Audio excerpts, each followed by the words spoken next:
dan majelis ilmu pengetahuan yang dimuliakan oleh Allah. Kembali kita sama-sama panjatkan puji dan syukur kehadirat Allah, karena kita pada saat ini alhamdulillah berada di bulan yang sangat mulia, bulan kelahiran Rasulullah. Apabila kita berada di bulan kelahiran Nabi, hendaknya hati kita gembira, hendaknya hati kita senang. Kenapa? Karena kita bertemu lagi bulan Rabiul Awal, dan di bulan Rabiul Awal ini setiap hari diceritakan tentang biografi kehidupan Rasulullah. Orang yang bergembira menyambut datangnya bulan kelahiran Nabi, Allah perintahkan malaikat memintakan ampun kepada Allah untuk orang-orang yang gembira menyambut datangnya bulan Rabiul Awal itu. Sebagaimana Allah katakan di dalam surah Yunus ayat 58, Qul bifadlillahi wa birahmatihi fabidzalika falyafrahu. Ujar Allah di dalam Al-Quran, wahai Muhammad, katakan kepada umatmu. Nabi kita disuruh Allah kepada menyampaikan lawan umat.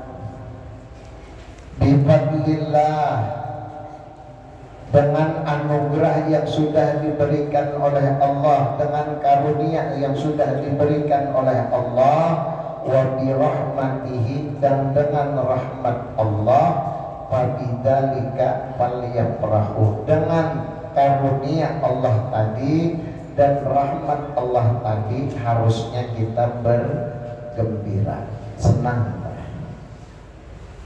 Kenapa kita harus senang? Karena ternyata kalimat fadlillah yang ada di dalam surah Yunus itu 3 isinya. Anugerah dan karunia yang sudah diturunkan Allah khusus untuk umat akhir zaman, yaitu kita. Pertama Islam, kedua Al-Quran, ketiga ilmu. Dengan 3 macam sarana utama di dalam hidup inilah insya Allah kita tergolong umat yang diharapkan oleh Allah dan Rasul dapat melaksanakan seluruh tugas hidupnya sebagaimana tujuan dan misi dia hidup di dunia. Apa tujuan kita hidup di dunia? Ada lain kecuali untuk beribadah atau menyembah Allah. Jadi misinya sebutin aja Pak. Misi hidup kita di dunia, tujuan hidup kita di dunia. Kenapa kita dihidupkan di dunia? Menjalani kehidupan sementara, baru nanti masuk kepada kehidupan yang sebenarnya. Kehidupan di dunia hanya sementara dalam rangka mencari modal untuk perjalanan hidup yang hakiki yang sebenarnya, jangan disia-siakan. Makanya Allah sertakan 3 anugerah terbesar. Pertama Islam, kedua Al-Quran, yang ketiga ilmu. Kalau kita sudah mampu menjalankan Islam dengan baik, kita dapat melaksanakan ajaran Al-Quran dengan baik, kemudian kita memiliki ilmu yang berkaitan dengan ibadah dengan baik, niscaya selamat dunia dan akhirat. Tufadlillah. Hal ini dijelaskan oleh Imam Tabari di dalam kitab Jami'ul Bayan. Kitab tafsir Jami'ul Bayan menjelaskan bahwasanya qul bi fadlillah, kalimat fadlillah itu adalah karunia Allah. Begitu pula di dalam kitab tafsir Jami'ul Ahkam, tapi Bayan, kitab tafsir Jami'ul Ahkam yang dikarang oleh Imam Qurtubi sama seperti itu. Bahkan di dalam kitab Anwarut Tanzil dijelaskan bahwasanya kalimat wa bi rahmatihi ini yang paling penting kita pahami.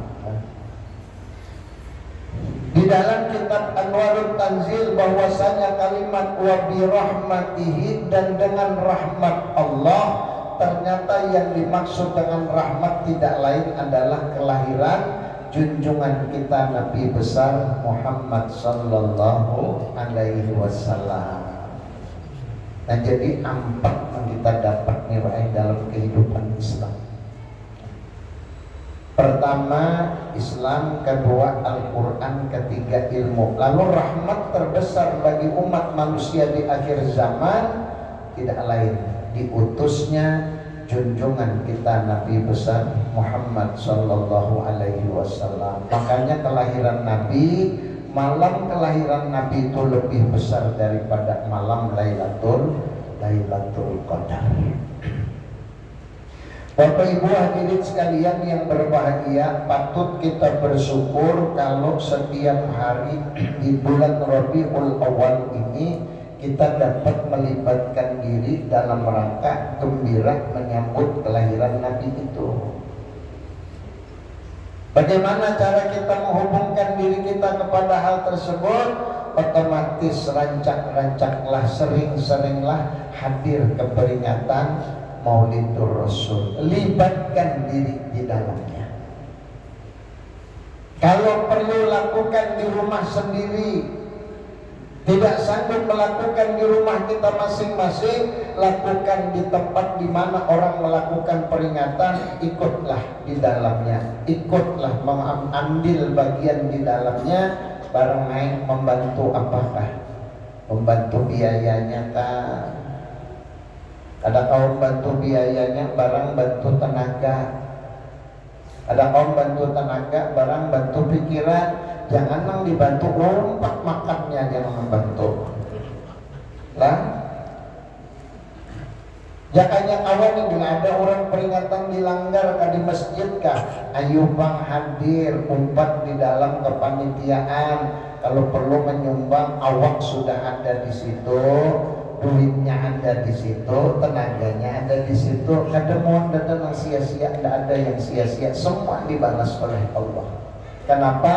Sayyidina Abu Bakar radhiyallahu anhu mengatakan, barang siapa yang mengorbankan sebagian hartanya untuk kepentingan mengingat Rasulnya, maka nanti bersama aku di dalam surganya Allah. Alhamdulillah. Menurut alhamdulillah hari-hari adanya lah. Hari ini 5, 4 hari ini. Artinya esok kan ada pulang 3 kali. Artinya melibatkan diri di dalam peringatan Maulidur Rasul. Kenapa kita lakukan peringatan? Allah yang menyuruh. Allah yang menyuruh melakukan peringatan. Ingat panggillah ta'ala lawan Nabi, kan itu diingatkan. Dengan berkat diutusnya Nabi, dengan berkat syariat Nabi, dengan berkat ajaran Nabi, dengan berkat contoh yang sudah disampaikan oleh Nabi, alhamdulillah kita dapat menjalani hidup sesuai dengan keinginan Allah. Ujar Allah, sembah aku. Kita hendak melakukan penyembahan kayak apa caranya? Alhamdulillah Rasulullah mencontohkan sudah. Ujar Nabi, ya Ali, sallu kama araitumuni usolli. Wahai Ali, sembahyang ikamlah, karena aku sembahyang juga. Bila ikam sembahyang, lihat kayak sembahyangku. Nah, ini disampaikan kepada pengikutnya, penerusnya, sampai kepada pewarisnya para ulama. Alhamdulillah sampai kepada kita. Bahkan buku-bukunya yang berbicara tentang tata cara ibadah yang dilakukan oleh Rasulullah sampai kepada kita. Alhamdulillah. Jadi bulan Rabiul Awal usahakan hari-hari ingat dengan Nabi. Waddzakir fa inna dzikra tanfa'ul mu'minin. Berikan peringatan karena sesungguhnya melakukan peringatan itu sangat bermanfaat bagi orang-orang yang beriman. Syaratnya beriman. Orang-orang yang tidak beriman, orang-orang yang disampaikan oleh Allah dan Rasul, dia tidak akan pernah mau melibatkan diri di dalamnya, bahkan kadang-kadang menjauhinya. Mohon maaf, banyak yang mencemooh, bahkan menghujat, bahkan membid'ahkan peringatan Maulidur Rasul. Masya Allah. Adakah orang yang kata tujuan maulid? Ada. Mun maulid di Banjar banyak aja orang kata tujuh. Kenapa mun maulid lain pula kan? Maulud bang bisa maulud ya. Kadang-kadang orang kadang ngerti baik apa garang maulid nang bujur tu maulid kah maulud kah atau mulut kah? Hah? Maulid, maulud, mulut. Mana nang bujur? Bujur semua. Maulid itu waktu kelahiran Nabi. Kalau maulud Nabi nang dilahirkan. Bila ada orang kada percaya maulid, kada menentang maulid, keluar dari agama Islam. Berarti dia menentang kelahiran Nabi. Kalau maulud Nabi yang dilahirkan, dia tidak percaya dengan maulud, dia menentang maulud, mengatakan maulud bid'ah, masya Allah, kafir dia nanti jadinya. Kenapa? Harus berhadapan dengan Nabi, karena yang namanya maulud bahasa kitanya Nabi yang dilahirkan. Maulid kelahiran Nabi, waktu Nabi dilahirkan tuh maulid. Kayak apa Nabi dilahirkan? Kapan dilahirkan Nabi? 571 Masehi, Amul Fil, tahun gajah. Itulah dilahirkan pada malam Isnin 12 Rabiul Awal, itu maulid Pak. Nah lalu diberikan nama oleh Abdul Muthalib langsung dengan nama Muhammad. Apa rahasia yang terkandung di dalam kalimat Muhammad? Kenapa Abdul Muthalib memberikan nama dengan nama Muhammad? Itu panjang ceritanya. Jadi bukan hanya sekedar memberikan nama seperti orang kata sekarang, apalah artinya sebuah nama. Penting nama. Bilang ada bisi nama apa ya? Berarti kan ada bisi sebutan. Nama ini penting. Imam Ali radhiyallahu an mengutamakan yang namanya nama itu. Bahkan Nabiullah Isa alaihissalam menyebut Nabi kita bukan Muhammad tetapi Ahmad. Apa beda antara Ahmad dan Muhammad? Adakah perbedaannya atau adakah persamaannya? Jelas perbedaannya. Kenapa Nabi Isa menyebut nama Ahmad tidak menyebut nama Muhammad? Karena Ahmad dengan Muhammad itu pahamannya beda. Ada Ahmad, ada Muhammad, ada Mahmud, ada Hamid. 4. Dari mufradatnya, dari kata yang sama, bisa Ahmad, bisa Muhammad, bisa Mahmud, bisa Hamid. Kalau orang itu baik dengan masyarakat sekitar secara sosial, itu disebut Mahmud. Disebut Mahmud. Mahmud itu orang yang baik dengan masyarakat sekitar secara sosial, dia baik sekali dengan masyarakat. Itu Mahmud, ngarannya bahasa Arabnya. Kalau baiknya itu menyeluruh dengan manusia, kebaikannya lengkap dengan manusia, maka disebut dengan Muhammad. Tapi kalau dia baik dengan manusia, dengan makhluk sosial, dia baik dengan Allah, seluruh perbuatan yang diperintahkan Allah sudah dilakukan, namun dari sisi yang diwajibkan saja sunat belum dia kerjakan, namanya Hamid. Tapi kalau sudah menyeluruh, baik yang fardu, yang sunat, baik kepada masyarakat, kepada Allah, dia baik lengkap, lalu jadi lembut, kalimatnya berubah menjadi kalimat Ahmad. Makanya Nabiullah Isa mengabarkan ya'ti min ba'di rasulan ya'ti min ba'di ismuhu Ahmad. Ujar Nabi Isa, Ujian Nabi Isa kena ada datang seorang Rasul diutus Nabi sesudahku mengarangnya Ahmad. Kenapa? Karena Nabiullah Isa gembira menyambut kedatangan kelahiran Nabi, sampai-sampai beliau mencita-cita, mudah-mudahan ya Allah aku sempat menjadi umatnya Muhammad. Ya Allah. Nabiullah Musa alaihissalam mencita-cita minta kepada Allah, ya Allah hidupkan aku kembali, aku kepingin menjadi umat Nabi Muhammad.